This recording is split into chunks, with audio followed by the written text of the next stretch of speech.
जैसे दूतों ने कहा कि हम मिथिला से पत्र लेकर आए हैं महाराज, महाराज स्वयं मुदित महीप आप उठी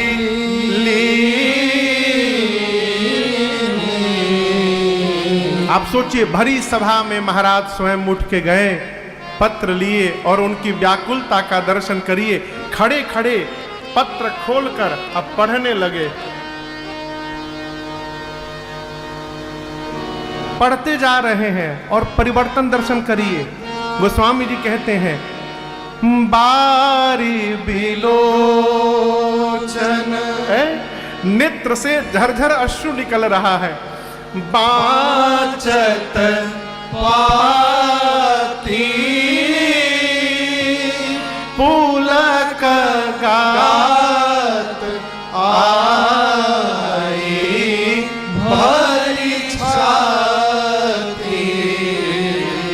श्री चक्रवर्ती जी के शरीर के एक एक रोम पुलकित हो गए, नेत्र से झरझर अश्रु निकलने लगा, कंठ अवरुद्ध हो गया, हृदय आनंद में झूम उठा। झर अश्रु निकलने लगा, कंठ अवरुद्ध हो गया, हृदय आनंद में झूम उठा। आपके सामने कोई इस भाव में कोई पत्र कागज पढ़े तो उस व्यक्ति को देखकर आपको बेचैनी हो जाएगी, मन में न जाने उसके भीतर क्या क्या लिखा है। सभा के लोगों ने महाराज से कहा, महाराज एक बार हमको भी बताइए उसमें क्या लिखा है। तो महाराज ने दूसरी बार पुनि धरि धीर पत्रिका बाची हरसी सभा बात सुनी साची। महाराज दूसरी बार पत्र पढ़े। देखिए, जब किसी प्रियतम का पत्र आता था पहले, तो उस पत्र को, एक ही पत्र को बार बार पढ़ने का मन करता था। और लोग पढ़ते भी थे, बाथरूम में जाके पढ़ते थे, छत के ऊपर जाके पढ़ते थे, बगीचा में जाके पढ़ते थे, कंबल ओढ़ के तकिया के पीछे छिप के पढ़ते थे। एक ही चिट्ठी बार बार। महाराज 2 बार पढ़ लिए। तब तक भरत जी आकर बोले, प्रभु पिताजी भैया के बारे में कोई सूचना आई है क्या? बोले, महाराज इधर आओ, अभी सुनाता हूं पढ़ के। तीसरी बार भरत जी को सुनाए पढ़ के। तो दूत देख रहे हैं। अभी आपसे मैंने एक बात कही कि प्रेम में नियम समाप्त हो जाते हैं। यहां दर्शन करिए, महाराज ने दूतों को अपने बगल में बिठा लिया है। चक्रवर्ती सम्राट के बगल में दूत बैठेंगे हो, लेकिन आज ये दूत नहीं है। आज ये वो है जो इनके प्रियतम का संदेशा लेकर आए हैं, और जो प्रियतम का संदेशा लेकर आए वो प्रियतम से कम प्रिय नहीं होता है। महाराज श्री चक्रवर्ती जी ने दूतों को बगल में बिठा लिया। या गोस्वामी जी कहते हैं, तब नृप दूत निकट बैठा है। और दर्शन करिए क्या पूछते हैं, भैया कहू कुशल दोबारे तुमनी के निज नयन निहार। श्री चक्रवर्ती जी कहते हैं, भैया हमारे दोनों बच्चे कुशल हैं ना? आप अपनी आंखों से ठीक से उनको देखे हैं ना? हम बता रहे हैं कैसे हैं वो। श्यामल गौर धरे धनु भाथा बय किशोर कौशिक मुनि साथा। एक सांवले हैं, एक गोरे होंगे, बहुत कम उम्र है, हाथ में धनुष बाण लिए होंगे, विश्वामित्र जी के पीछे पीछे गए होंगे। ये उनका परिचय है। ये बताइए, जनक जी महाराज मेरे बच्चों को कैसे पहचान गए? कहु विदेह कवन विधि जाने। महाराज के इन प्रश्नों को सुनकर दूत मुस्कुराए, कहे महाराज सूर्य को अपने परिचय देने की आवश्यकता नहीं होती है। सूर्य जब उदित होता है तो बिना बताए सूर्य के बारे में पूरा ब्रह्मांड जान जाता है, विश्व जान जाता है। आज आपके राम के प्रकाश के सामने सूर्य का प्रकाश धूमिल हो चुका है। उस पत्र में तो थोड़ा सा लिखा हुआ है, हमने अपनी आंखों से देखा है जो वहां हुआ है। कहिए तो हम पूरा बता दें आपको। महाराज बोले बताओ बताओ। दूत कहते हैं राजन दूत हई हम जनक राज दरबार के, चिट्ठी बा सरकार के नाम। राजन जाइए, बैठ जाइए।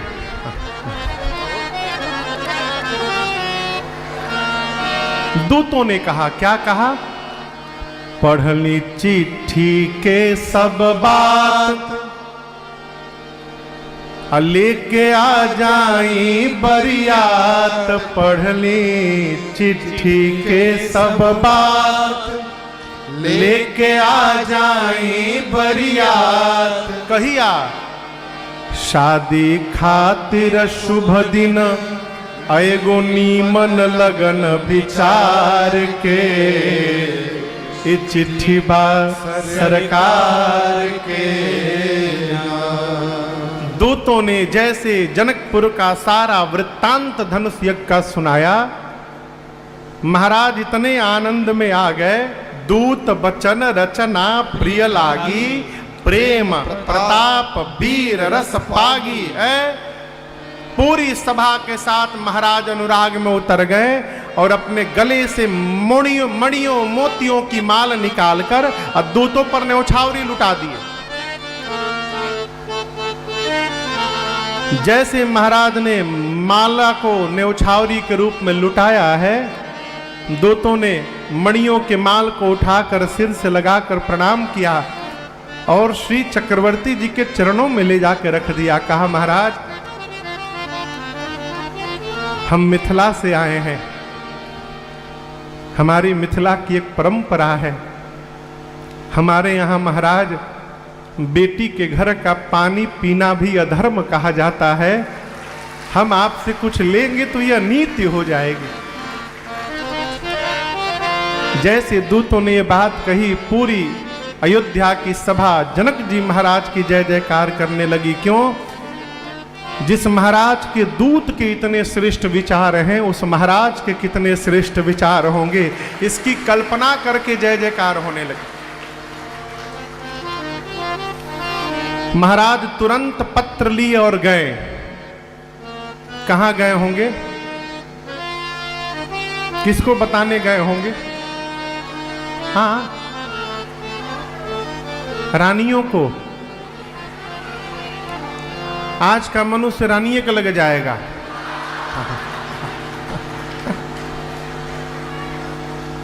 श्री चक्रवर्ती जी महाराज गुरुदेव भगवान वशिष्ठ जी के पास गए।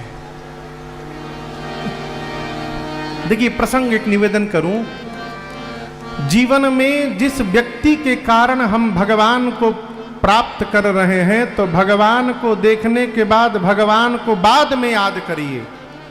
जिसके कारण भगवान प्राप्त हो रहे हैं उसको पहले याद करना चाहिए। शबरी मैया को राम जी दिखाई पड़े तो शबरी को राम जी याद नहीं आए। शबरी देखी कि राम गृह आए, तुरंत मुनि के बचन समुझी जी। शबरी मैया को रघुनाथ जी दिखाई पड़े तो तुरंत गुरुदेव भगवान श्री मतंग ऋषि याद आ गए। इसको कहते हैं कृतज्ञता। जिसके कारण हमको भगवान प्राप्त हो उसको बार बार याद करके धन्यवाद दीजिए। यहां श्री चक्रवर्ती जी महाराज गुरुदेव भगवान के पास गए, जा रहे हैं, मन में सोच रहे हैं, मैंने तो मना कर दिया था विश्वामित्र जी को कि राम देत नहीं बनत गुस्सा है, मैं राम को नहीं दूंगा। यदि गुरुदेव भगवान उस दिन कृपा न किए होते, मुझे न समझाए होते, तो आज दशरथ के जीवन में ये सौभाग्य नहीं उपस्थित हुआ रहता। ये जो कुछ भी हुआ है मेरे गुरु जी की कृपा है। दौड़े गुरुदेव के पास, जाकर चरणों में प्रणिपात होकर और पत्र दिया है। गुरु जी पत्र लेकर पढ़े हैं। गुरु जी ने, महाराज ने कहा, गुरुदेव पत्र में तो आधा लिखा है, जो मिथिला वाले दूत बता रहे हैं ना, वो बड़ा अद्भुत सुना रहे हैं। गुरु जी आज्ञा हो तो एक बार उनको बुलवा के सुनवा दो। गुरु जी ने कहा बुलवाओ। गोस्वामी जी कहते, कथा सुनाई गुरहि सब सादर दूत बुलाए। सारे दोनों दूत पहुंचे हैं गुरु आश्रम में। दशरथ जी ने कहा, भैया जैसे आप लोग हमको बताए थे, ये हमारे गुरु जी हैं, एक बार हमारे गुरु जी को बता दीजिए। दूतों ने पूरा वृत्तांत गुरु जी को सुनाया। गुरुदेव भगवान सुनकर मुस्कुराने लगे, कहे, महाराज इस सूचना को प्राप्त करके आपको आश्चर्य हो रहा होगा, परंतु मुझे कोई आश्चर्य नहीं है। क्यों? नदी देखें आप लोग, नदी देखें, कोई नदी महाराष्ट्र में नदी है यहां पर? नदी जब अपने उद्गम स्थल से निकलती है माई बाप, तो आप नदी के ऊपर कितना भी बांध बना दीजिए, परंतु नदी समस्त बाधाओं को पार करके दौड़ते दौड़ते एक दिन और समुद्र में जाकर विलीन हो जाती है। और आपसे निवेदन करूं, कोई भी समुद्र धरती के किसी भी नदी को निमंत्रण पत्र नहीं देते कि आ जाओ हमारे पास, नहीं बुलाते, परंतु नदियों का स्वभाव है, निकलती हैं और दौड़ते दौड़ते एक दिन समुद्र में जाकर समाहित हो जाती हैं। महाराज उसी प्रकार जिस मनुष्य के जीवन में धर्म होता है, उस मनुष्य को अपने जीवन में सुख संपत्ति को बुलाना नहीं पड़ता। धर्मशील व्यक्ति के जीवन में सुख संपत्ति अपने आप चली आती है, अपने आप। यहां गुरु जी कहते हैं, जीवन में धर्म होगा माई बाप, तो जीवन का सुख संपत्ति सब कुछ प्राप्त होगा। इसलिए प्रयास करिए सब कुछ समाप्त हो जाए, परंतु जीवन से धर्म समाप्त न हो। कहते हैं, तजो पिता प्रहलाद विभीषण बंधु भरत महतारी। धर्म के लिए प्रहलाद जी ने अपने पिताजी का त्याग कर दिया, धर्म के लिए विभीषण जी ने अपने भाई का त्याग कर दिया, और धर्म के लिए हमारे भरत भैया ने मां कैकेयी का त्याग कर दिया, परंतु धर्म का त्याग नहीं किया। धर्मशील व्यक्ति के जीवन में सुख संपत्ति अपने आप उपस्थित होते हैं। सुख जानते हैं क्या है? सुख मालूम है?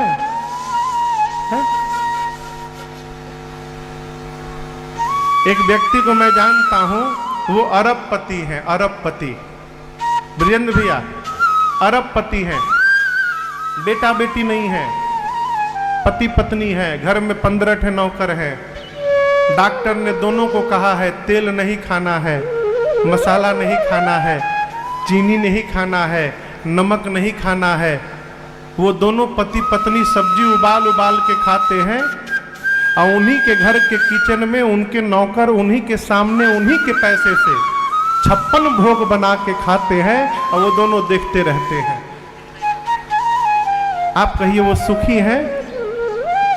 सुख जानते हैं क्या है? जो अभाव में भी स्वभाव से आनंद में जी रहा है, ये जीवन का सुख है। अभाव में भी यदि स्वभाव नहीं परिवर्तित हो रहा है, तो हमसे सुखिया दूसरा कोई नहीं हो सकता। सुख का संबंध अभाव से नहीं है, सुख का संबंध स्वभाव से है माई बाप।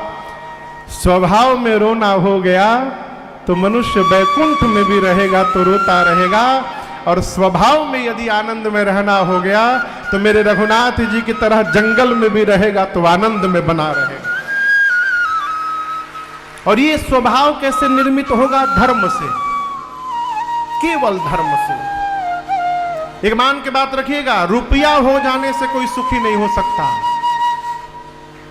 अर्थ, क्षमा करिएगा, अर्थ जब सीमा से अधिक आने लगता है तो वही अर्थ हमारे घर में अनर्थ करा देता है। अर्थ है? सुख क्या है?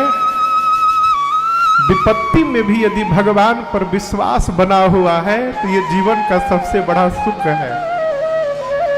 विपत्ति में भी हमारे महाराज श्री तो कहा करते हैं, बेटा भगवान से बार बार कहना, प्रभु जीवन में कोई ना कोई अभाव बना रहे। क्यों?